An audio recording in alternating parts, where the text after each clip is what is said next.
DS9's three-part Season 2 premiere was a Star Trek game-changer. Star Trek Deep Space Nine Season 2 began with a three-part story, which was a game-changer for the future of Star Trek. Serialization was always at the heart of DS9, as it sought to differentiate itself from Star Trek The Next Generation. This was a controversial approach for Paramount, who had previously outlawed any serialization on TNG due to syndication agreements with local networks. As syndicated shows were often screened out of sequence, it would be impossible for viewers to follow anything longer than a Star Trek two-parter. Star Trek Deep Space Nine Season 2 bucked this trend by fully committing to serialized storytelling with a three-part opener. The brainchild of DS9 producer Michael Piller, Season 2's epic political thriller was a forerunner to Star Trek DS9's Dominion War arc.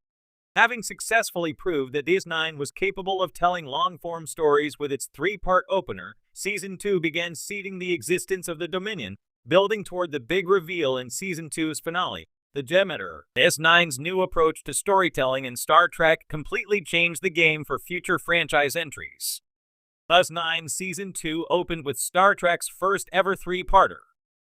Star Trek Deep Space Season 1 had already broken a Star Trek The Next Generation season finale tradition with In the Hands of the Prophets by not ending on a cliffhanger. DS9 Season 2 continued to break TNG traditions by opening with Star Trek's first-ever three-part story. This was a conscious decision by Michael Piller, who had also instructed the DS9 writers' room to break away from trying to replicate TNG.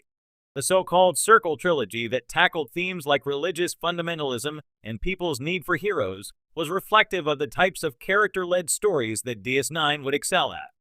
It's ironic that Star Trek Deep Space Nine's three-part game-changer had its roots in an unmade Star Trek The Next Generation episode.